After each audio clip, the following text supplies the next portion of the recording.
Estamos aqui no segundo módulo, mediunidade e autoconhecimento. No final nós vamos sortear o livro. Então nós demos 2 livros, né? Nós demos o papel aí com um número, tá bom? Vamos ver quem que está com sorte, quem que está beleza. Mudou uma configuração desse nosso mini curso. A última aula nós tínhamos previsto que viria o Panini, mas o Panini está com um problema pessoal, não poderá estar aqui nesse dia. Então nós vamos assumir também a última aula, e o Maurício particularmente vai trazer o tema mediunidade e estados alterados de consciência, falando de hipnose, outras coisas, muito legal também, tá bom? Então esse tema é continuidade da aula anterior. Vamos fechar algumas coisas que faltaram na semana passada e estamos abertos aí ao retorno de vocês, tá bom? Para a gente estar trazendo, melhorando, tá bom? Então vamos lá, Maurício.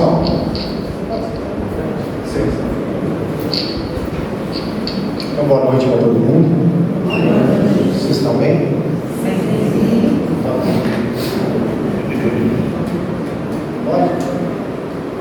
Dá para enxergar? Sim. Então tá bom.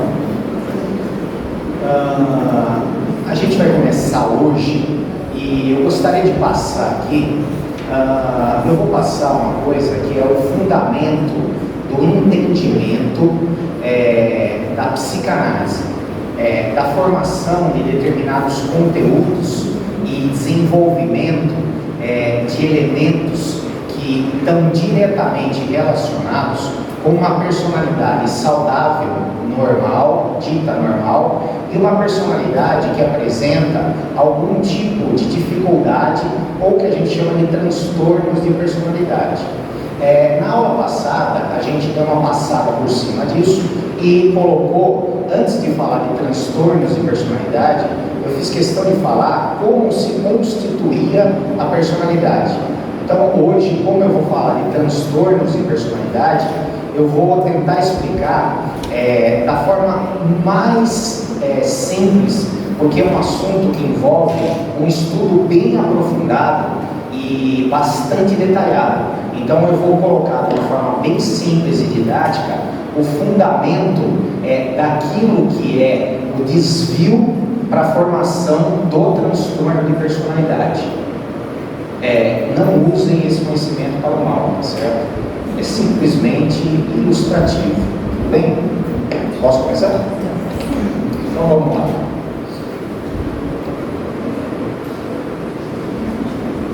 Para as pessoas que quiserem perguntar, o João está ali na praça com o microfone, tá bom? Para todo mundo ouvir a pergunta, beleza? É só levantar a mão que ele vai com o microfone.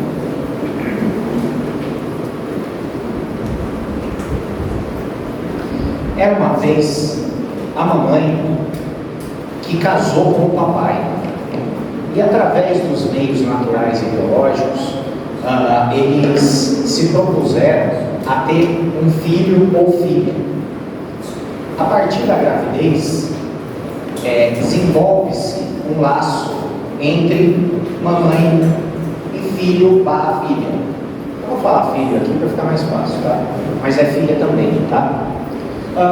Esse vínculo que se forma é um vínculo inicialmente simbiótico, onde a criança, ela nos primeiros momentos da sua vida, não diferencia quem é ela e quem é a mãe. A bebê ou o bebê entende ela e a mãe como a mesma coisa. Afinal, quando ela sente fome, imediatamente ela tem o seio da mãe.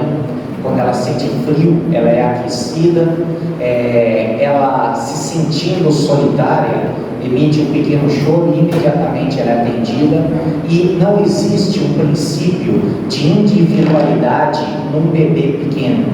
Ele e mamãe são a mesma coisa, tá certo? Essa criança, ela vai crescendo e se desenvolvendo, e a partir da não atenção da mamãe para a criança, essa criança começa a formar um entendimento que ela e a mamãe não são uma coisa só.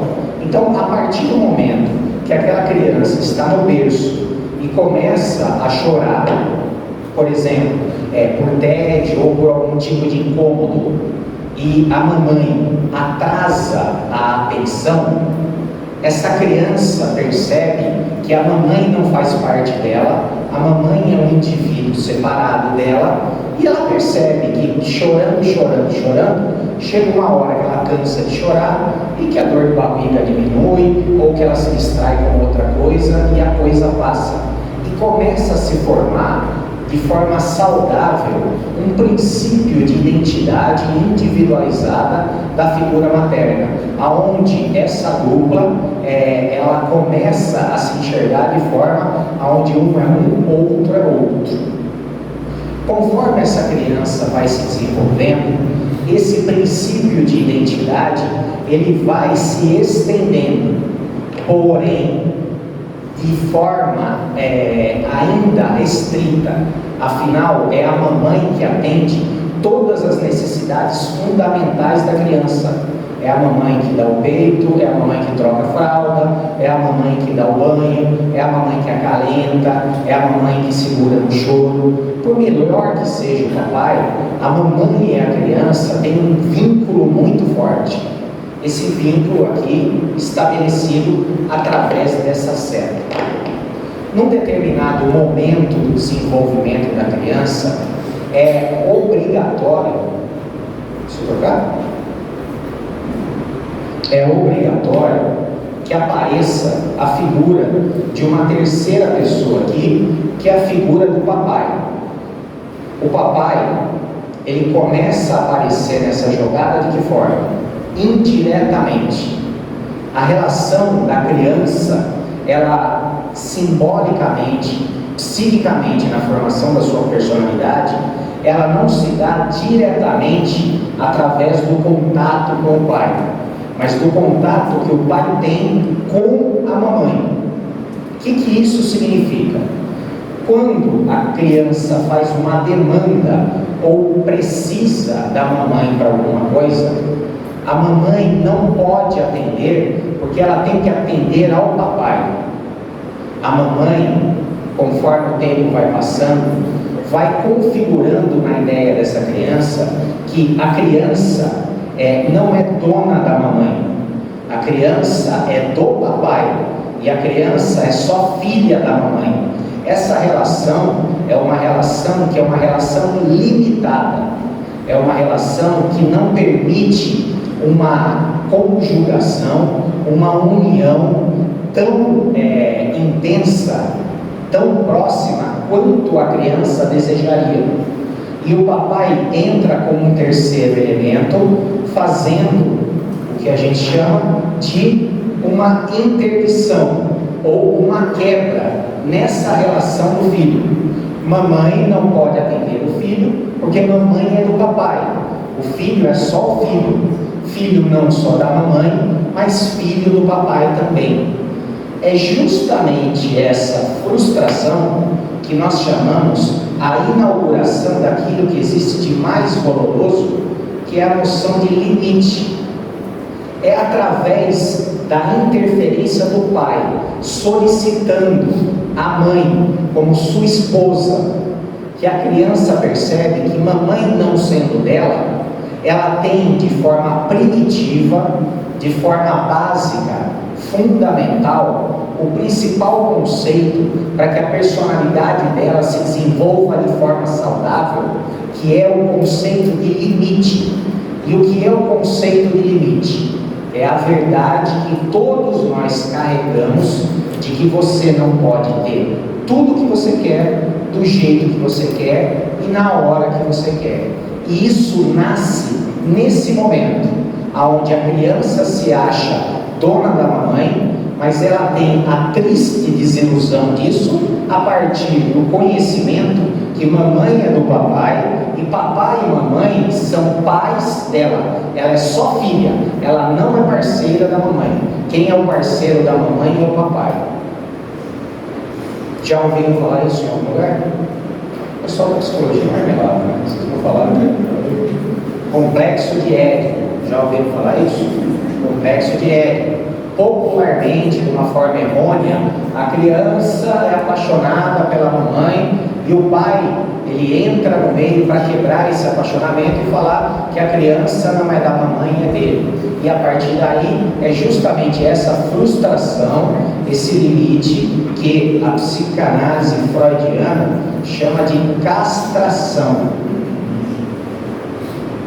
Castração não é nada físico, é simplesmente um corte, uma quebra, é a eliminação. Você não é dono da mamãe, mamãe é minha, você é só nosso filho.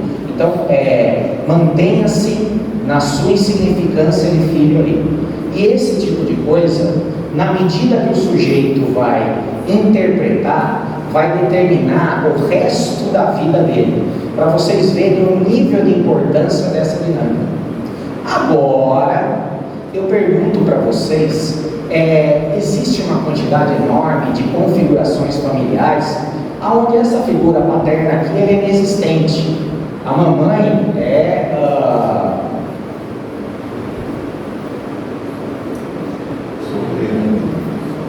termo é solteira, mas tem um outro nome que uma fala que é mais bonito. Mãe solo, mãe. É mais ou menos isso. Bom, vocês entenderam. A mãe é solteira, e aí o que acontece? Bom, não tendo o papai para estabelecer esse limite, como é que fica essa história aqui? Alguém tem ideia?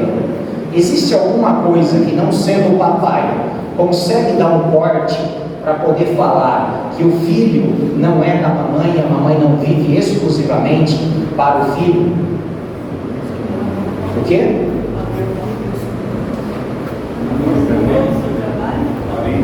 Trabalho, exatamente. Então hoje na modernidade o trabalho vem como um elemento primário ou secundário na questão da castração e do limite. Papai está lá presente, ele estabelece um limite, impedindo que essa criança tenha total atenção, afeto e desejo da mamãe. Porque aqui nós estamos falando não da atenção da maternagem, que é da comida, da carinho, da banho, da proteção e segurança. Nós estamos falando de uma questão de desejo. O quanto essa mãe deseja essa criança e o quanto essa criança deseja essa mãe. E a introdução da figura paterna é justamente no âmbito do desejo. Filho, mamãe deseja você como filho, mas mamãe deseja o papai como parceiro dela. Papai deseja a mamãe.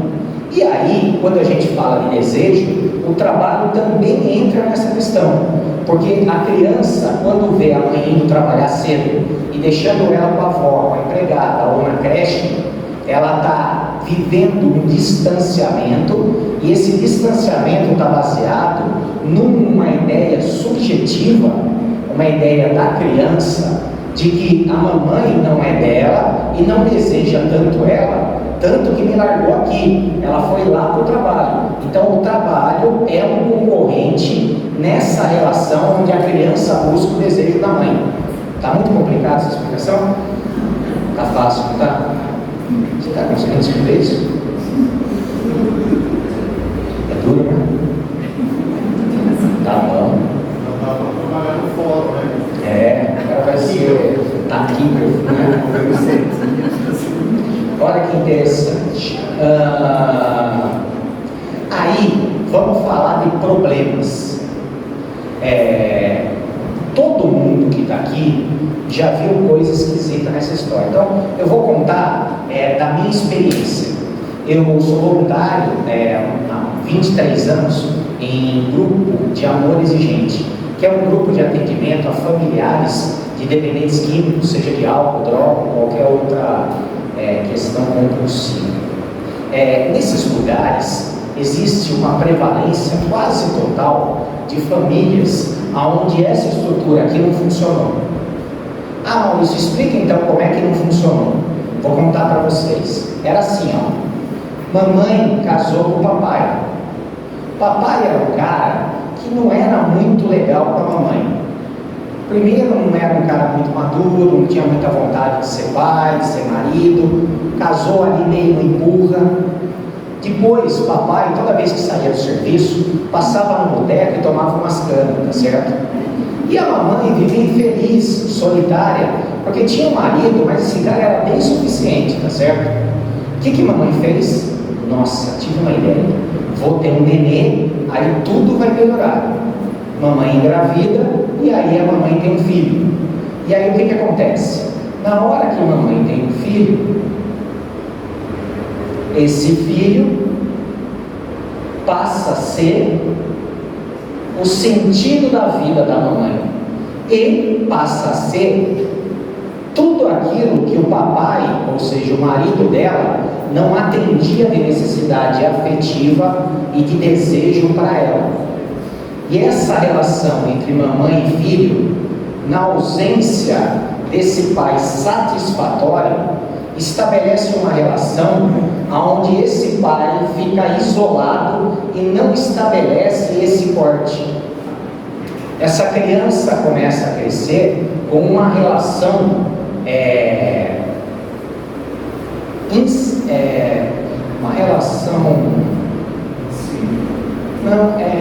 uma relação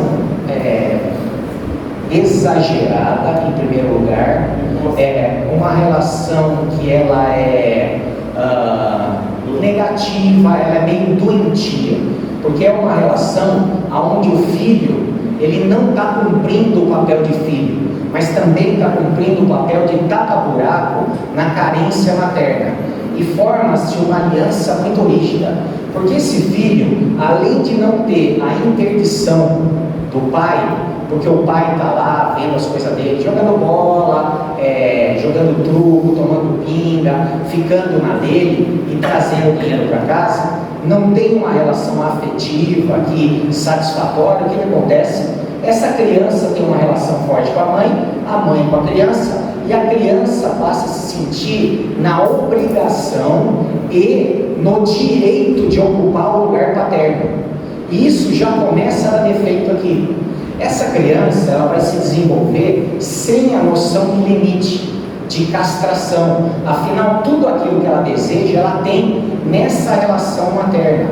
E isso tem sequelas graves para o desenvolvimento da vida dessa criança eternamente. Essa mãe, por sua vez, ela deixa de investir no marido e passa a superinvestir no filho, fazendo todos os gostos e vontades e tendo uma relação exagerada, colocando o filho no lugar de marido. Ela também erra no desenvolvimento psicossexual da criança, não só nessa noção de limites. Não é incomum eu conhecer casais onde o filho, com 11, 12, 13, está dormindo junto na cama do pai e da mãe. Mas por quê? Porque o casal colocou essa criança lá justamente para evitar essa aproximação e esse contato. E normalmente o que a gente vê a partir disso não são coisas boas.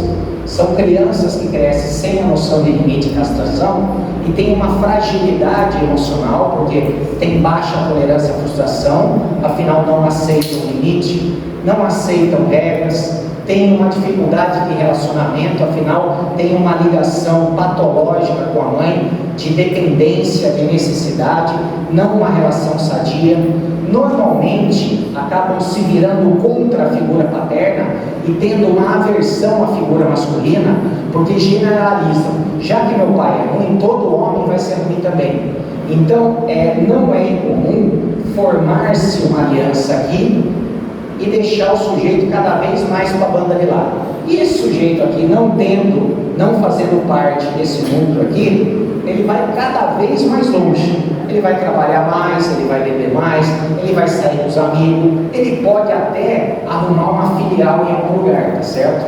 E lá ele fazer uns nenenzinhos lá, mais ou menos no mesmo padrão desse primeiro aqui. Dúvidas? Não? Isso aí não faz ser filho homem ou filho mulher? Não, existe uma pequena diferença, mas ele perguntou se tanto faz se é homem ou mulher. Existe uma pequena diferença na relação de afeto, mas não nesse momento e nem para essa finalidade.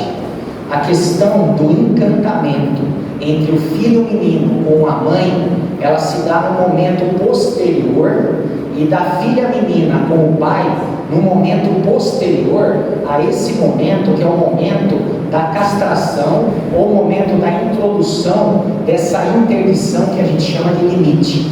Beleza? Boa pergunta, tá? Porque isso acontece realmente, tá? Mas é mais para frente e não tem a ver com aquilo que a gente está falando. Nós estamos falando de uma época um pouquinho anterior a isso. Isso daqui é a diferenciação desse apaixonamento ou encantamento da menina pelo pai e do menino pela mãe. Ela se dá a partir dos 3, 3,5 por aí. É antes disso que essa interdição acontece aqui e ela se consubstancia. E essa deficiência aqui, ela interfere inclusive nisso. Uma menina que é grudada na mãe, ela não consegue desenvolver esse apaixonamento pelo pai e ter o pai como um ideal de homem, da qual no desenvolvimento dela, na maturidade, ela vai procurar um parceiro com as qualidades do pai. Pelo contrário, o pai é uma figura negativa que atrapalha a relação com a mãe. Ela vai procurar normalmente pessoas que de alguma forma são diferentes do pai, ou pessoas que têm algum tipo de problema, para ela entrar no mesmo ciclo de repetição aqui. Você está entendendo? Existe o que a gente chama de tendência à repetição, aonde é muito comum essa mesma dinâmica se repetir geracionalmente. A gente chama isso de herança transgeracional, tá certo? Tudo bem? Mais dúvidas? Nada? Não?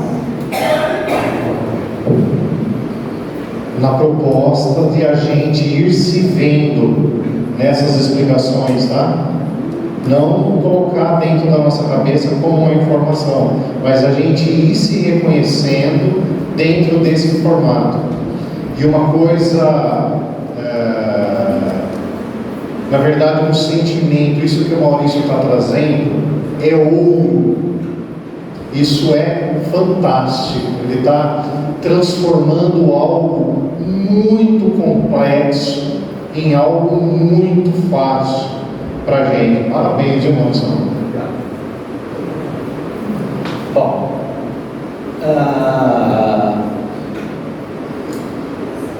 eu falei para vocês que não tem nada mais importante do que isso. E agora eu vou explicar por que não tem nada mais importante do que isso daqui, certo?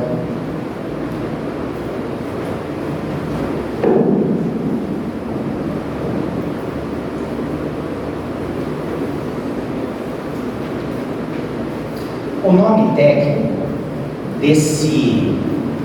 dessa interdição que o pai e o trabalho fazem na relação entre mãe e filho, na quebra desse vínculo que é de dependência, uma ligação efetiva desproporcional, exagerada. Essa quebra dessa relação exagerada está acontecendo demais hoje, certo? A gente está vendo um número muito grande de famílias, principalmente nessa geração, aonde um filho ele está sendo encarado mais do que como um filho, mas como um objeto de saciação de necessidades profundas e de alívio de uma angústia existencial que está mais para a filosófica espiritual do que para a emocional. Eu, mulher, vivo a minha vida e sinto um vazio, uma ausência de sentido. Afinal, me mandaram estudar, eu estudei, me mandaram trabalhar, eu trabalhei, me mandaram arrumar um namorado, um parceiro e casar, eu casei, mas mesmo assim eu sinto um buraco aqui no meu peito. E muitas vezes essa mulher vai buscar na maternidade o alívio dessa angústia, e com isso ela, mesmo com uma figura paterna saudável, ela não consegue quebrar esse vínculo exagerado de mimar o filho e estragar o filho. Ela mantém uma relação de desejo intenso, aonde essa criança ela é privada da frustração. E educar uma criança é dizer não, é fazer ela esperar, é fazer ela entender que ela não pode ter tudo o que ela quer, do jeito que ela quer e na hora que ela quer.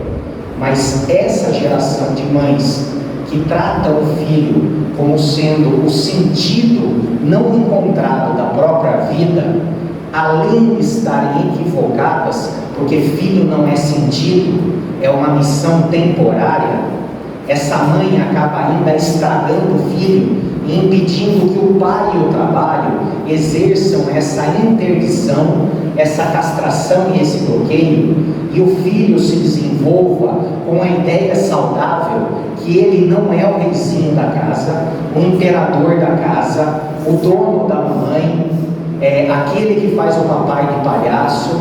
Ele é simplesmente um filho, porque mamãe e papai são espíritos que, em acordo com a espiritualidade, se propuseram a receber o espírito daquela criança para amar, educar e devolver para a vida. Amar e educar. Educar é saber falar não, é preparar para as dificuldades, é criar anticorpos emocionais. Tenho visto toda uma geração de aleijados emocionais, aonde a mamãe, especialmente, e o papai, em segundo lugar, com medo de não ser legal para o filho, não educa ele com os anticorpos da vida, que são a frustração, a ideia do não pode, não vai, fica aqui, chorar faz parte da vida. Isso é educar. Uma criança não faz o que quer, uma criança faz o que os pais mandam. Está claro isso, pessoal?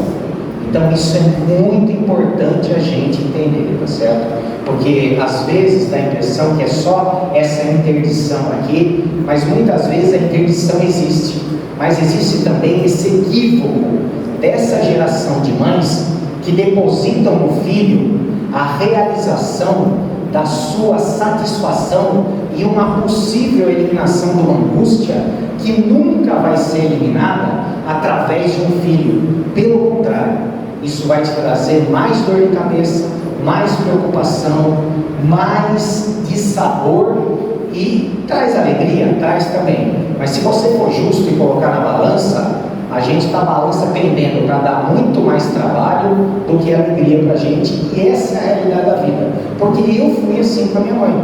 Se somar tudo que eu dei de alegria para ela, com as dores de cabeça e preocupação que ela teve, ela não é honesta, tá? Ela mente. Mas se ela fosse verdadeira, ela falava: velho, você deu muito mais dor de cabeça do que me deu alegria, tá certo? E olha que eu não sou os piores, hein? Voltemos à nossa situação lá. Vamos falar então daquela interdição lá. Então interdição.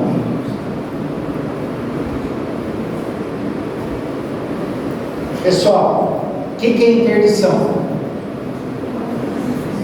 Nesse sentido que eu expliquei aqui.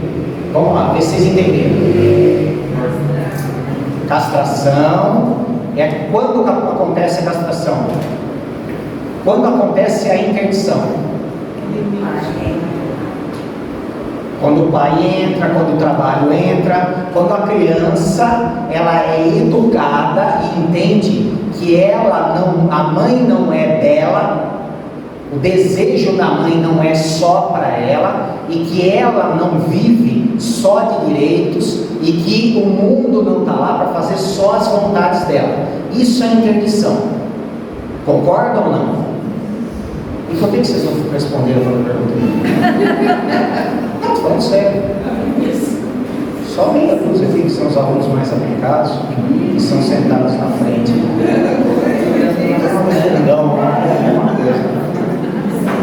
Olha, interdição. A interdição, ela tem 3 vias. Primeira via, quando ela acontece de forma saudável. Ela forma um sujeito neurótico. Quando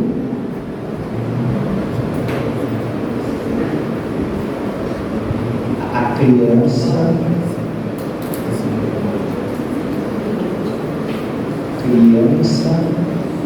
não aceita,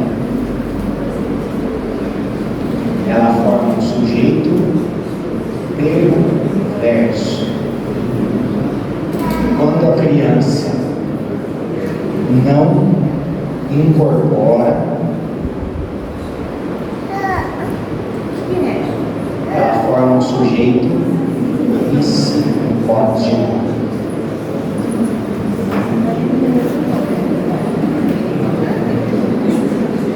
Pessoal, vamos voltar aqui.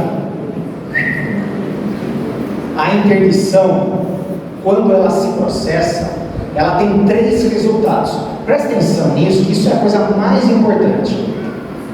Quando a castração acontece, ou seja, quando rompe-se o vínculo lá entre mãe e filha, que o sujeito começa a perceber que na vida a mãe não é dele, ele não pode ter tudo que ele quer, do jeito que ele quer e na hora que ele quer, ele começa a vivenciar a frustração, que é a coisa mais importante na vida de todos nós. Se eu processei isso de forma saudável, o que acontece? Eu me transformo num neurótico. E o que é o neurótico? Neurótico é todo mundo que é normal. Neurótico é o saudável. É o termo usado para psicologia para uma pessoa normal. Mas por que às vezes a pessoa usa o termo neurótico para xingar e ofender outro? Porque o termo neurótico, ele dá conta de uma característica que é comum a todos nós, pessoas normais. Diante de uma situação difícil, aversiva, de uma perda, de um adoecimento, de uma dor, a gente exagera. Então, a principal característica do neurótico é o sujeito que, quando acontece um problema, ele é um exagerado. O neurótico, todos nós, diante de qualquer situação, quando a gente surta, a gente vira o exagerado. Isso é ser normal. Por que eu sou normal? Porque quando acontece uma demissão, por exemplo, eu fico chateado e sofro bastante. Isso todo neurótico sente. Nossa, perdi o emprego, gostava tanto, o que vai ser da minha vida, o que eu faço, e agora, como é que vai ser? Aí o neurótico, se ele fizer uma reflexão, se ele parar e respirar, ele volta ao seu estado normal, que abaixa a adrenalina, e aí ele tem uma conversa interna. É só um trabalho, todos os dias pessoas são contratadas, outras são demitidas, você está exagerando nesse sofrimento. Ou quando o neurótico conta o drama dele para uma outra pessoa, na hora que ele está contando o drama dele, ele está organizando esses pensamentos e sentimentos, e na hora que ele está contando, ele está percebendo o quanto que ele está sendo exagerado. Vocês se identificam com isso ou não? Todo mundo faz isso, toda hora e todo dia. Então, se a gente passou pela interdição lá, desse período de educação normal, e nós tivemos essa educação da castração, da interdição, a gente acabou virando uma pessoa normal, que é o neurótico. O máximo que vai acontecer, quando acontecer uma coisa muito ruim na vida da gente, é a gente sofrer demais, muito, exageradamente. Passou disso? Não, só isso. Esses somos nós. Aí nós temos uma terceira linha aqui.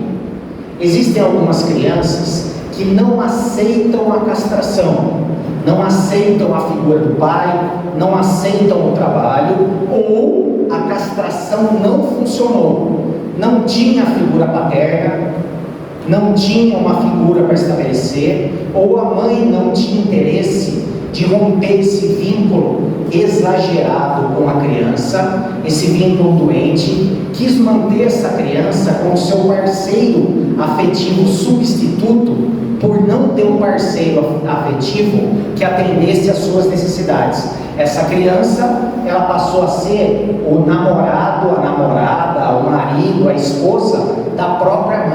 durante a vida. Esse sujeito, por não ter sido apresentado aos limites, a ideia que ele não pode ter tudo o que ele quer, do jeito que ele quer e na hora que ele quer, ele desenvolve uma personalidade perversa. E o termo perverso diz respeito a termo mau, ruim. E o que significa isso?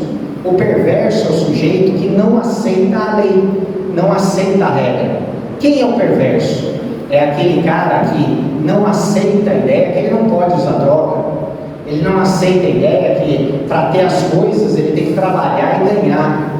Aí ele vai lá e rouba. Ele não aceita, por exemplo, que ele teve o seu relacionamento rompido. Aí vai lá, pega uma faca e comete um feminicídio. O sujeito não aceita, por exemplo, que uma outra pessoa venha a discutir a autoridade ou a masculinidade dele, e aí ele entra numa briga de trânsito e dá um tiro numa outra pessoa. Esse é o perverso. É uma pessoa que vive e não consegue incorporar uma socialização saudável, porque para ele não existe regra, a partir da ideia que quando ele era pequenininho, ele não foi educado e ensinado para ter regras. Dúvida? Não vai funcionar. Não. Quando, por exemplo, uma criança fica muito doente nessa fase, antes da queda, e a mãe toma essa criança, lógico, com todo cuidado, e passa do tempo da queda, acontece essa... Acontece. Ela perguntou se no caso de doença, de uma criança doentinha, pode acontecer essa questão da falta da interdição. Pode sim. Aliás, é muito comum, mas não é comum. Ai, vocês estão lascados hoje. Não é comum por conta da doença da criança. Isso é comum por conta da culpa da mãe. Quando meu filho fica doente, é lógico que eu vou encher ele de cuidados. E isso uma mãe saudável, equilibrada faz. E mesmo fazendo isso, ela não perde a noção de limite e de interdição a partir da figura do pai e do trabalho. Ela tem uma dedicação maior de acordo com a necessidade do filho. Só que, infelizmente, essa mãe ela é humana.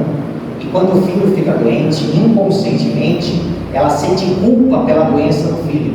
E a partir daí, ela suspende o desejo dela por tudo, e a culpa mobiliza ela a desenvolver essa relação simbiótica exagerada de dependência patológica para diminuir, aplacar a culpa que ela sente, mesmo sendo uma culpa injusta. Chato isso, né? Mas infelizmente é verdade. Tá? Existe um autor que fala assim, junto com cada mãe nasce uma culpa. Tá errado, tá? Mãe não tem que sentir culpa. Mãe é um ser humano como qualquer outro, é um espírito como qualquer outro que tem qualidades e defeitos, que está em aprendizado. Mãe não fez curso, mãe não tem manual, mãe tem as suas carências, as suas dificuldades, mãe tem sentimentos de raiva, impaciência, intolerância, mãe fica cansada, mãe adoece, mãe é carente, mãe às vezes tem necessidade de sexo, mãe é gente. E aí essa mãe, quando ela recebe o título de mãe, ela acha que ela subiu num patamar superior, e a partir daí, essa cobrança exagerada alimenta uma culpa toda vez que alguma coisa está aquém dessa expectativa completamente ilusória e real, de que pelo fato dela ser mãe, ela não erra, ela é menos do que gente. Então está na hora de vocês começarem a entender que mãe é simplesmente uma mulher que fez uma coisinha com o papai, e isso aconteceu de nascer uma criancinha. Isso não gera santidade nem evolução nenhuma pelo simples hábito. A evolução está no exercício da maturidade com caridade, especialmente para a própria mãe. Deu para entender isso? Mais ou menos, né? Para eu enfiar isso na cabeça das mães, é com muita martelada, certo? Quem quer falar? Essa situação estaria ligada com aquela chantagem que os filhos começam a fazer com a mãe, ficar doente para querer alguma coisa? Também, tá certo? A criança, ela é um ser insaciável. E a criança tem desejos. E ela quer que os desejos dela sejam atendidos. E pela esperteza, porque a criança ainda não desenvolveu uma inteligência, a esperteza dela acaba, por tentativa e erro, encontrando as fragilidades da mãe e do pai e manipulando para que os pais sejam bobos e atendam os desejos da criança. Um pai e uma mãe, ele tem como obrigação paterna e materna atender às necessidades do seu filho. Se por um acaso o seu filho manifestar uma necessidade, é obrigação sua atender. Mas se ele manifestar um desejo, pense 10 vezes antes de atender, porque em vez de estar fazendo bem, você pode estar contribuindo por estragar esse espírito. Porque ou ele aprende a ser gente dentro de casa por amor, ou ele vai aprender na rua tomando porrada da polícia, do traficante, dos amigos ou das meninas que ele quer se aproximar, que vão tratar ele com desprezo por ele ser uma pessoa inadequada. Deu para entender isso, mais ou menos? Vocês sabem qual a diferença de desejo e necessidade? Sabe ou não? Precisa que eu explique? Não precisa? Precisa. Então vamos lá. A sua filhinha de 4 anos está no supermercado Portuga e de repente eles, através da psicologia do marketing, colocam na altura dos olhos dela tudo aquilo que é doce e que é colorido para ela poder alcançar e sentir desejo. Sabiam disso, né? Aí ela, na alturinha dela, pega um pacote de biscoito. E aí ela pede para a mãe que ela quer comer ali agora. E aí a mãe fala, não é hora. Vamos colocar no carrinho e fazer compra. Aí essa criança começa a dar um chilique ali, tá certo? Nessa hora, qual é a necessidade da criança? Comida, tá certo? Ela está com fome. É uma hora onde o estômago dela está precisando de alguma coisa. O desejo dela é a bolacha. Se a mãe atende esse desejo, ela está contrariando e está estragando o almoço dessa criança. Esse é o primeiro ponto. Segundo ponto é a forma como aquilo se processa. A criança aprendeu que se ela der um chilique, começar a gritar, prender a respiração e chacoalhar, a mãe, por vergonha, vai pegar a bolacha, abrir e dar para a criança no meio do supermercado, passando vergonha para todo mundo e para as câmeras lá da Portuga. Esse tipo de coisa educa a criança de que se ela for chata, chiliquenta e insistente, ela vai conseguir tudo o que ela quer de quem ela quer a vida inteira. É o caso daquela namorada que atormentou a vida do menino porque ela é ciumenta e queria que ele não tivesse amigos, não saísse, não fizesse nada. E esse moleque encheu a paciência e pediu para terminar o namoro. O que ela fez? Como toda boa criança mimada, já com 18, 19 anos, ela fica tentando cercar ele, mandar carta, mandar coisa do iFood, entrando nas redes sociais, ligando para o telefone da família, porque ela não aceita o não que ela levou, porque ela foi acostumada a ser atendida nos seus desejos. Deu para entender isso? Está claro? Entendeu aí? O terceiro ponto aqui, que é o mais drástico. Bom, diante da interdição saudável, o sujeito fica um neurótico normal. Diante da criança não aceitar ou da mãe não permitir a interdição, ocorre a perversão. O sujeito se torna alguém que não aceita o não aceita as regras, não aceita leis e normas. E aí a gente vê dependente químico, ladrão, assassino, violência feminina, e aí vai. Bom, o segundo aqui que a gente traz existem pessoas que não conseguem incorporar a interdição. E aí elas formam uma personalidade que nós chamamos de personalidade psicótica. A não incorporação, ela não está relacionada a não existir a interdição, nem a recusa da interdição, mas numa incapacidade tanto da criança quanto da mãe de processar essa interdição de forma satisfatória. Existem várias formas disso acontecer. Uma forma é hereditária. Mães que não tiveram essa interdição, quando elas têm filhos, elas não têm um repertório para poder educar essa interdição, e o filho acaba não incorporando e desenvolvendo uma personalidade psicótica. Crianças que têm um relacionamento materno com mães, que tenham outras patologias que não sejam só psicose, por exemplo, uma mãe que tem uma personalidade borderline, que é uma personalidade variante, mães que têm mudanças de humor, ou até a patologia, que é o transtorno bipolar, elas passam mensagens ambivalentes para essa criança, e essa criança acaba se desenvolvendo sem ter esse recurso, que é o recurso da interdição. E o que é uma mensagem ambivalente? Hoje, eu cheguei nervosa de casa e eu dou uma surra na criança por algo que não faz o menor cabimento. Não faz o menor cabimento. E essa criança chora, chora, chora e fica desesperada. Por outro lado, depois essa mãe se sente culpada, vai lá, abraça, beija essa criança, dorme com ela e fala: eu te amo.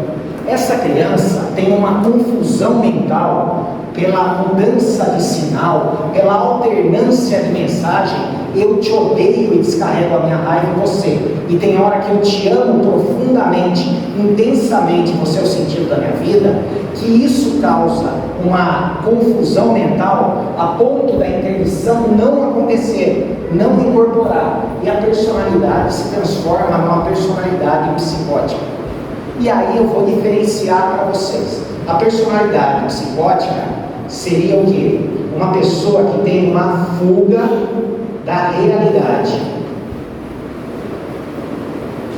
por delírios, fantasias. Então vamos lá. Diante de uma perda, meu cachorro morreu, o que acontece? O neurótico chora, chora, chora, fica triste, passa mal uma semana. Diante da morte do cachorro, o que o perverso faz? O perverso não aceita a lei, para ele não é importante, existe um vínculo de interesse, e não é difícil ele substituir por um outro animal e tratar como se nada tivesse existido, porque não existe um fluxo natural de afeto. Um perverso, diante de uma perda, ele não aceita a perda e ele vai tentar de alguma forma subverter essa perda, indiferente se está fora da lei ou fora da norma. Já o psicótico, quando ele vivencia uma perda, uma dificuldade, ele surta, ele não aceita e ele cria uma realidade alternativa e vai morar lá dentro. Existem vários exemplos. Um exemplo muito cabível é um exemplo que não tem nada de espiritual, é puramente psíquico. Uma senhora que perdeu o marido, e mesmo depois de perder o marido, todas as noites ela colocava a mesa para ele jantar junto com ela, e ela fingia que estava conversando com ele, porque ela, mesmo sabendo que ele não estava lá, não aceitava essa perda. Ela criou um mundo onde ele não estava fora da vida dela, você está entendendo? E isso pode derivar para várias outras questões. Existe um filme muito famoso chamado Psicose, que fala de um dono de um hotel, uma posada, o Norman Bates, aonde quando a mãe dele morre, ele não aceitando a morte da mãe, ele mantém a mãe morta na cadeira de roda, na cadeira de balanço, no quarto, vestindo, trocando a roupa dela, vestindo, penteando o cabelo, e ele, dentro dessa psicose, ele iria assassinando todas as hóspedes do hotel que de alguma forma remetessem à imagem da mãe, certo? Dúvidas? Sim, sem dúvida. Nada.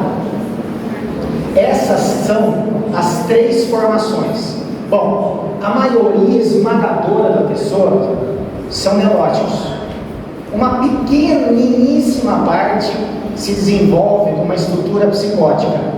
E uma parte pequena, que agora está aumentando, nós estamos vendo a formação de pessoas perversas.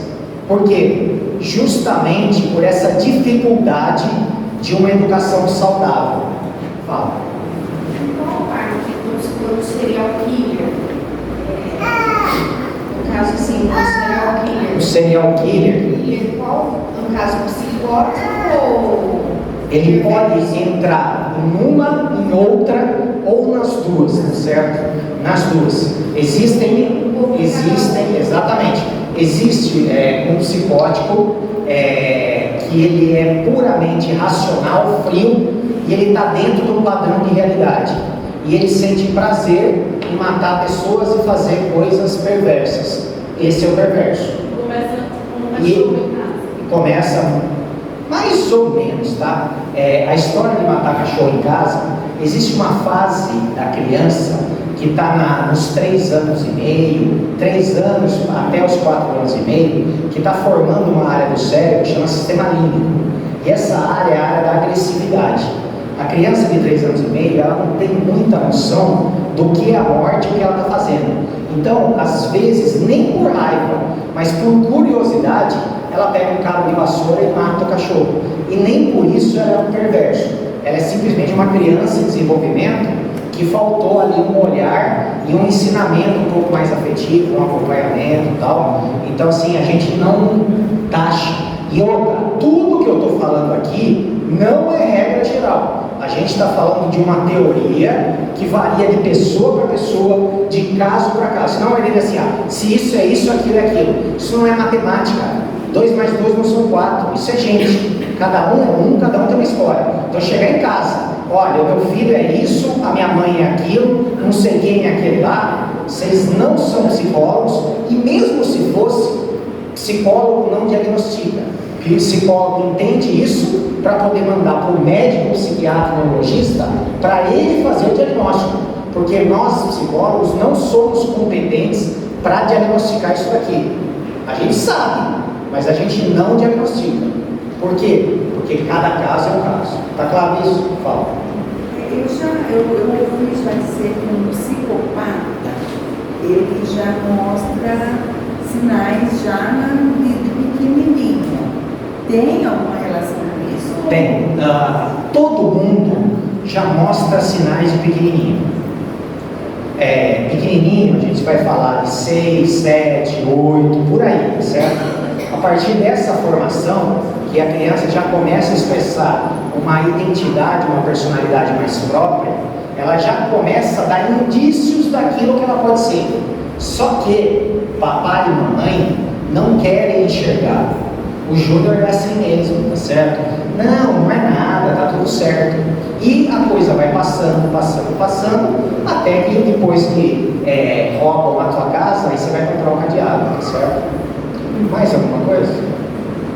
Tá. O que acontece com o relacionamento dessa mãe com esse filho que não teve interdição depois que ele se torna um adulto? Que não teve o quê? A interdição depois que ele torna homem?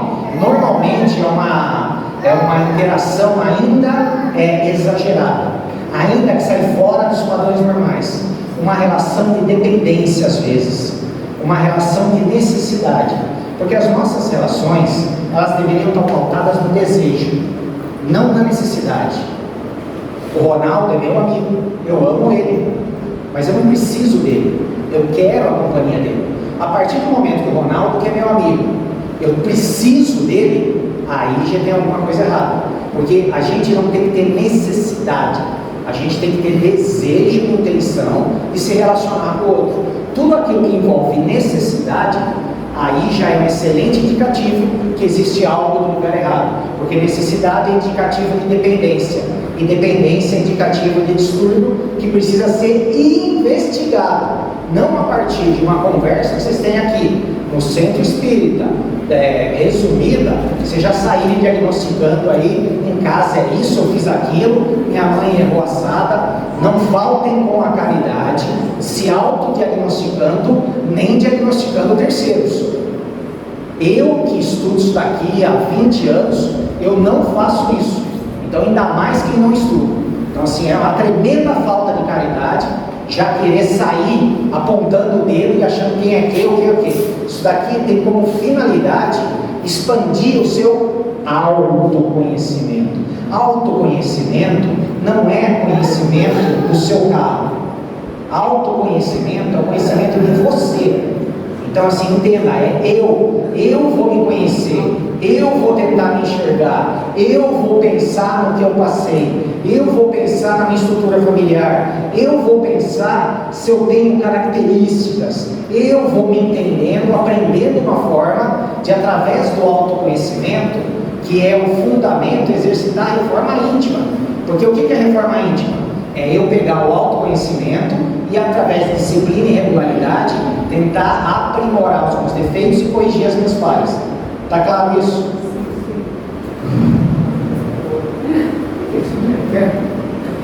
Fala um pouco disso. Depois eu vou pegar isso que eu falei. Porque só uma questão.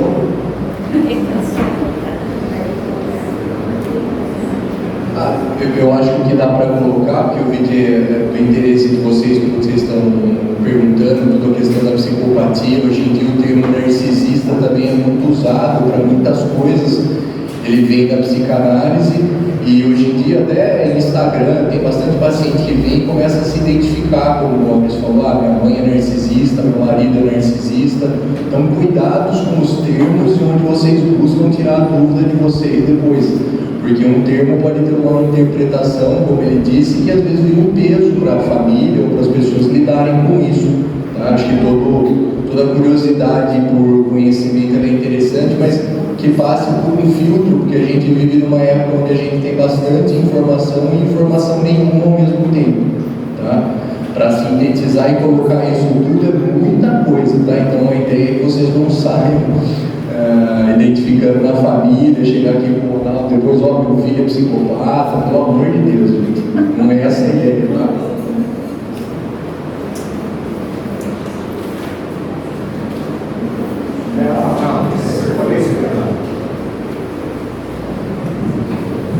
Está entendível? Está tranquilo para vocês? A hora vai, né? Santa Maria, como é bom estudar, não é? Vixe,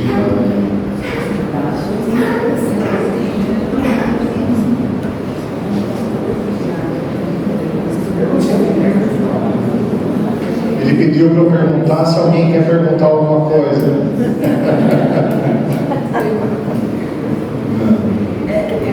Que agora ele vai abordar um pouco a questão dos transtornos, que ficou faltando um pouco do encontro anterior, e esse encontro aqui vai faltar um monte de coisa. Né? Que bom, né? Estamos indo atrasado para os próximos, né?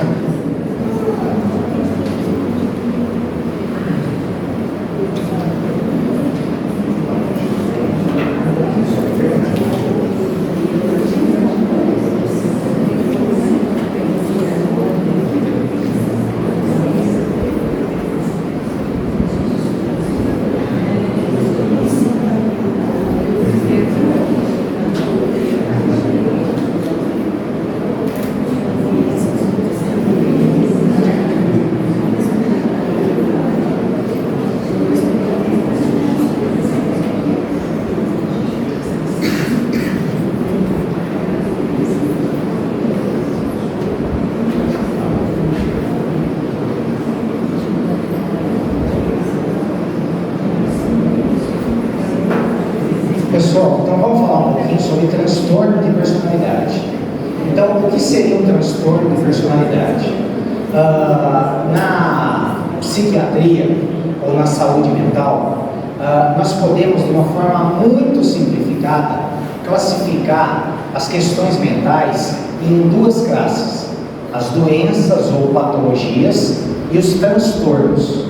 O que diferencia uma doença ou patologia de um transtorno de personalidade. A doença e patologia, ela tem remédio para a doença e patologia. Já o transtorno de personalidade, ele não tem remédio. E aí você me pergunta por quê? Porque doença é uma coisa relacionada a um desequilíbrio orgânico. E esse desequilíbrio orgânico, em 2023, a ciência já avançou a ponto de ter remédio para todos os transtornos e doenças mentais. Tá certo isso? Então, olha, se você tem alguém que tem uma doença mental, fique tranquilo, porque tem remédio para essa doença mental e tem tratamento. Agora, se uma pessoa tem um transtorno de personalidade, isso não é uma doença, isso é uma característica de personalidade que tem algumas características especiais, diferenciando de uma personalidade que não tem transtorno, uma personalidade neurótica normal, como todos nós somos, pessoas neuróticas, gente que vive a vida e de vez em quando dá uma surtada e exagera em alguma coisa. Deu para entender a diferença entre um e outro? Então hoje a gente vai falar dos transtornos de personalidade. Quais são as principais características de um transtorno de personalidade? A primeira, ela surge na infância ou adolescência.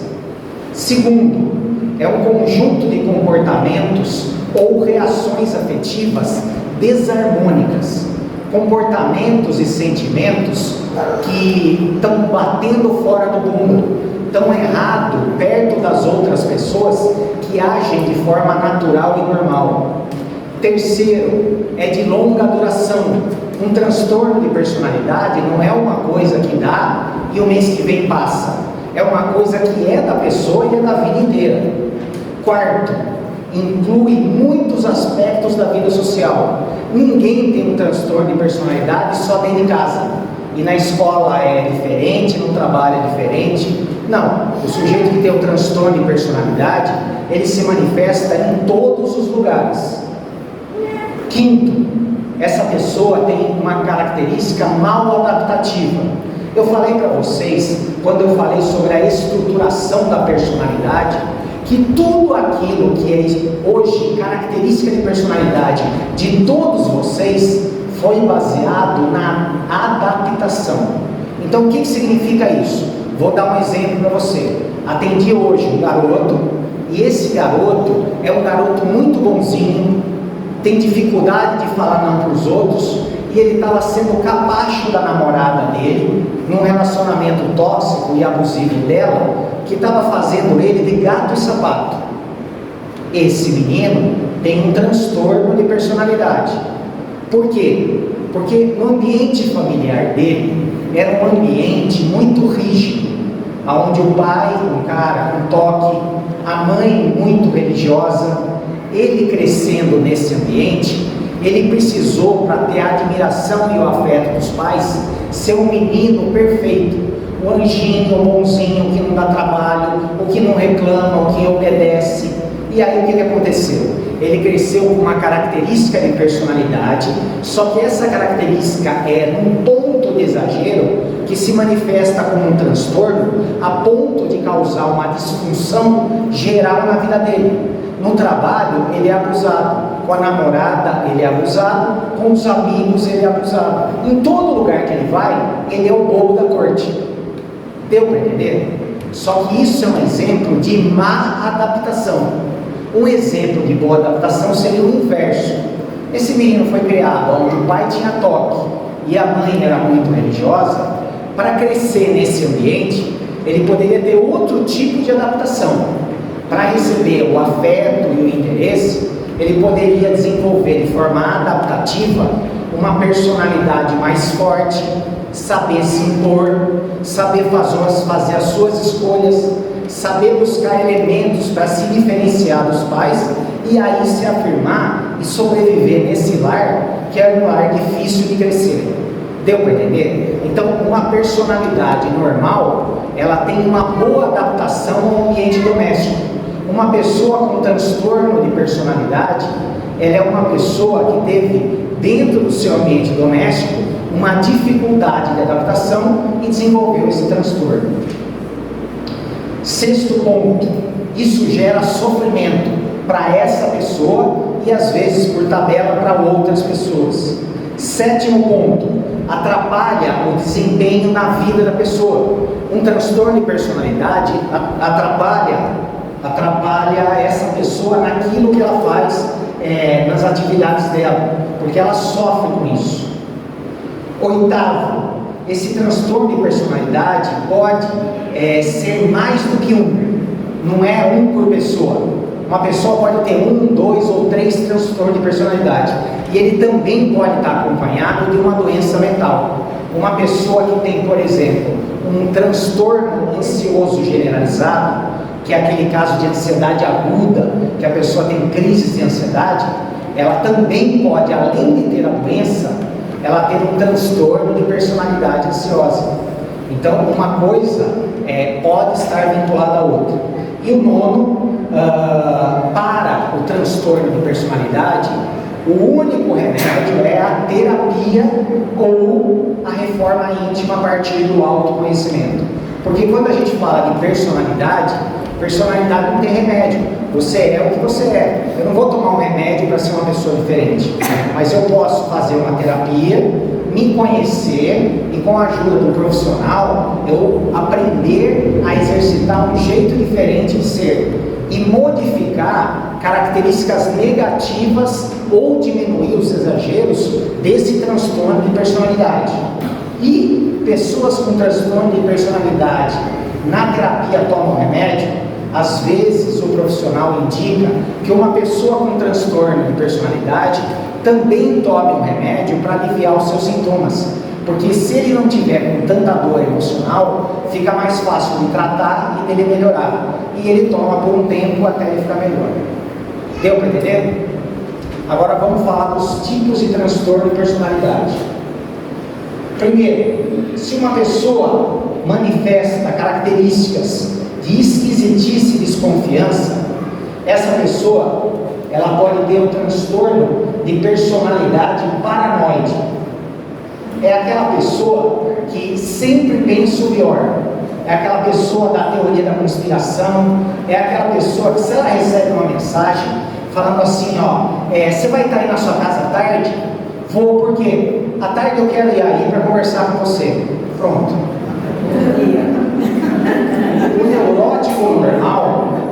O neurótico normal, que é exagerado, ele vai falar assim, nossa, será que é coisa ruim ou coisa boa?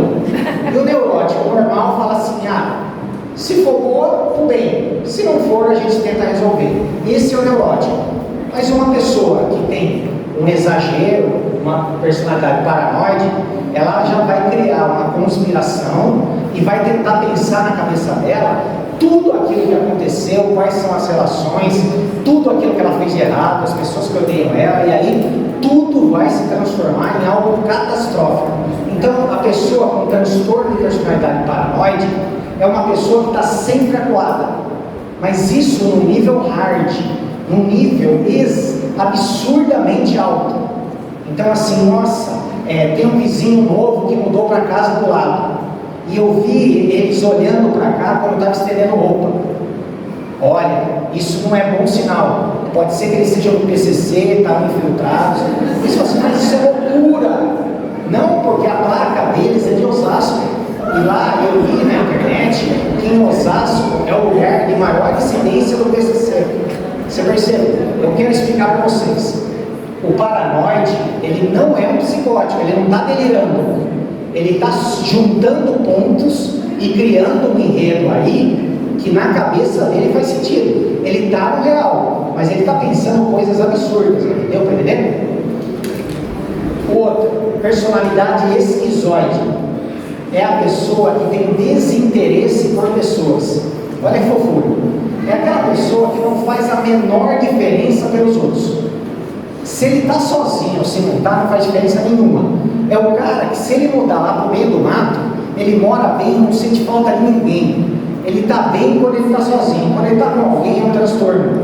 Esse é o cara que tem um prazer, é um isolamento. Por que é considerado um transtorno de personalidade ser esquizoide? Porque a natureza humana, ela comporta a necessidade de se sentir desejado. E isso implica na interação entre as pessoas. Então, as pessoas neuróticas normais, elas precisam de interação humana. O ser humano precisa tanto de afeto quanto uma plantinha precisa de água, senão ele deprime e morre. E o esquizoide não, é o cara que vive sozinho, tá certo? E esse é o cara do transtorno de personalidade esquizoide. Por outro lado, nós temos uma outra classificação, é o esquizotípico. É uma pessoa com ideias e comportamentos estranhos ou excêntricos. Esse cara, ele não quer ficar sozinho, ele simplesmente é bizarro. Ah, vocês têm aqui em Amparo, aqui em Pedreira, alguém esquizotípico? Lá em Amparo tem um monte. Tem gente que anda lá com chapéu estranho, com umas roupas bizarras. Tem um outro cara que sai, não conversa com ninguém. Tem um cara que anda com 10 cachorros na rua solto. Então, assim, existem algumas pessoas que você vê claramente alguns comportamentos estranhos que batem muito fora do rumo da normalidade, você tá entendendo? Esse é o esquizotípico, tá certo? Transtorno de personalidade. Aí nós temos outra classificação aqui, ó. Outra classificação de transtornos de personalidade pessoas que têm impulsividade e são manipuladoras. Em primeiro lugar, nós temos aqui a pessoa histriônica. Histriônica, o que é? É aquela pessoa teatral que quer chamar atenção a todo custo. Então ela está sempre dando aquele show, ela fala alto, ela ri alto, ela chora alto, ela gesticula, ela é o centro da rodinha, acontece uma coisa, ela é dramática. Então o histriônico é aquele cara que faz de um ratinho um leão, deu para entender? E com isso ela manipula e chama a atenção dos outros, certo? Nós temos o sociopata ou psicopata. O sociopata é o sujeito que está vinculado à perversão e ele não aceita as regras e normas da lei. Ele tem características egoístas, narcisistas, só pensa nele, ele manipula as pessoas, ele não se relaciona com outra pessoa de forma afetiva, as relações dele estão baseadas em interesse. Então, enquanto você pode dar alguma coisa para ele, ele está se relacionando com você. Quando você não tem mais interesse, ele te ignora. Ele usa as pessoas e todos os ambientes, a única intenção dele é tirar algum tipo de vantagem. Esse é o sociopata, ou, no caso, o psicopata também. Existem psicopatias agressivas e psicopatias não agressivas. Quer dizer, aquele que faz picadinho com outra pessoa, e o outro que é psicopata, que simplesmente ele pode fazer uma violência emocional com alguém, e que às vezes é até pior do que uma violência física. E por último, nós temos o transtorno borderline. Esse transtorno é o transtorno mais difícil e complicado. É um transtorno que tem, se a personalidade sociopata ela tem a ver com a perversão, a personalidade borderline tem a ver com a psicose. Então o borderline é o cara que ele está sempre numa linha entre o neurótico e o psicótico. Então o borderline tem como principais características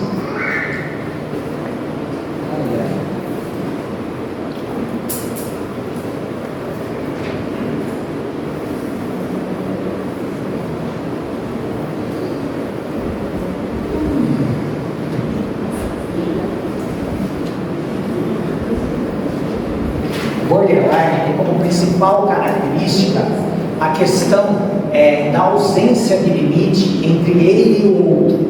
Ele começa a se relacionar com uma pessoa e de repente ele se perde no outro. Ele começa a ter uma relação afetiva que não estabelece um limite. Ele começa a se relacionar com um amigo e acha que esse amigo é propriedade dele e que ninguém mais pode ser amigo do amigo dele. E que se esse amigo fizer alguma coisa ou falar alguma coisa com uma outra pessoa, ele já tem um surto e passa para agressividade. Se ele não conseguir retomar aquilo que ele quer, do jeito que ele quer naquela hora, ele cria elementos de manipulação através de histórias ou através de um apelo emocional absurdo para que a vontade dele seja prevalecida e ele consiga esse afeto perdido.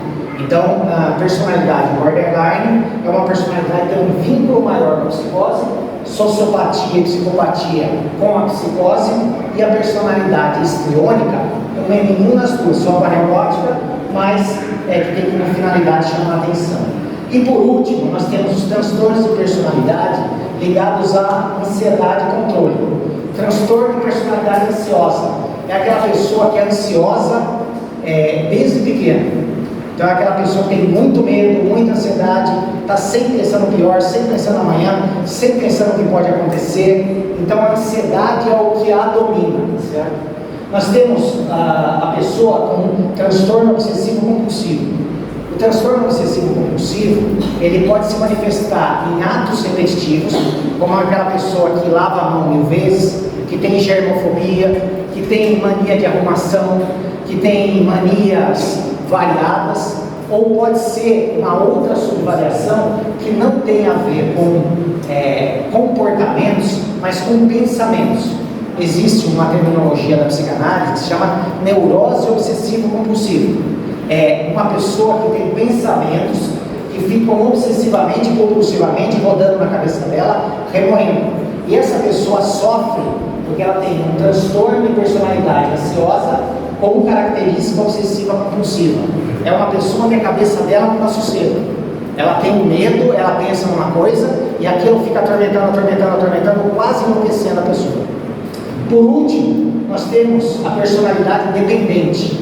É uma personalidade que por insegurança não se sente capaz de viver sozinho e está sempre pendurando em outra pessoa. Isso daqui tem um traço daquelas questões relacionadas ao ético, à castração, mas ela está mais para um neurótico normal, certo? Mas é uma personalidade bem complicada.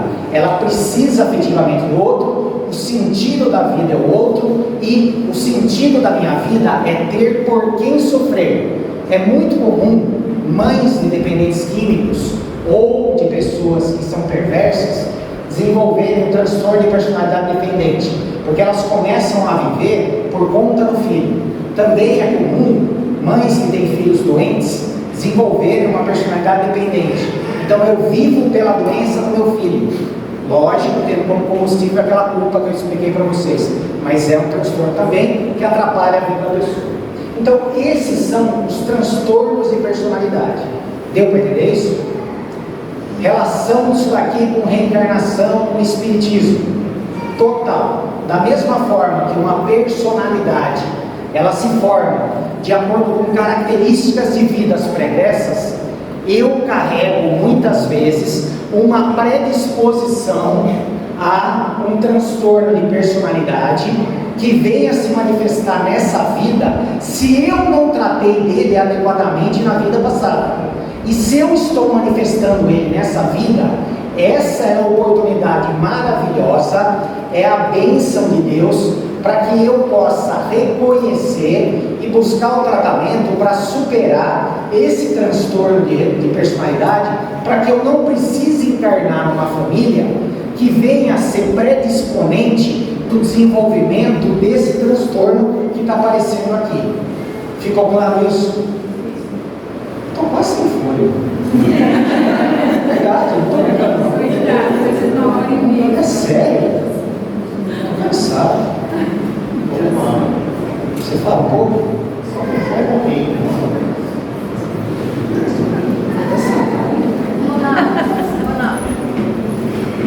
Oi? O TDAH é transtorno de personalidade ou é doença mental?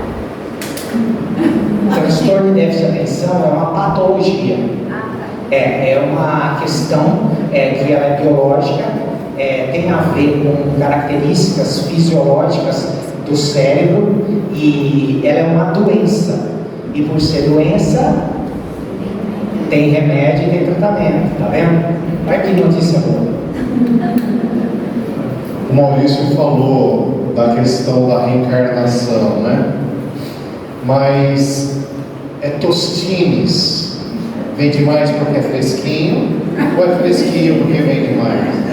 Será que a personalidade esquizotípica é um transtorno ou é uma lembrança? Vamos pensar em alguém que noutra vida foi uma pessoa muito importante. Vestia-se de rendas e sedas e cores, e nesta vida reencarnou-se com essas lembranças e veste-se assim, do mesmo jeito que na outra vida. É uma doença ou uma lembrança? Possivelmente é uma doença, porque ela não se adaptou à nova vida. Mas é uma questão muito interessante de a gente pensar. Nós, no nosso caso, que comportamentos a gente tem que possa trazer essas coisas, né? Que o Maurício trouxe dos transtornos e tem a ver com a nossa outra vida. Uma questão interessante da gente pensar o nosso jeito de ser. Uma outra forma ainda da gente pensar é uma questão da evolução. A gente sabe que as primeiras encarnações dos espíritos se dão com pouco sentimento, porque eles estão começando a desenvolver sentimentos. Seriam eles os psicopatas?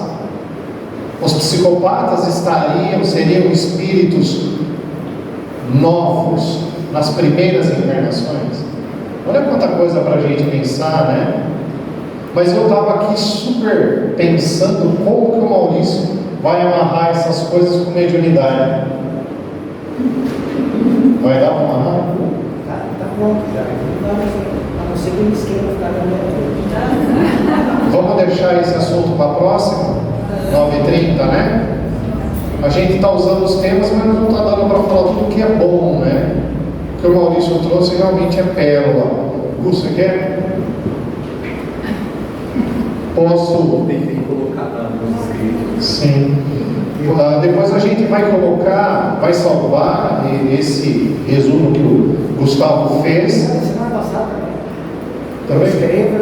Tá. Eu vou colocar no vídeo no YouTube. Tá bom? Daí é só acessar lá.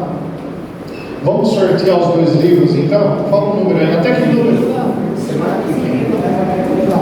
79.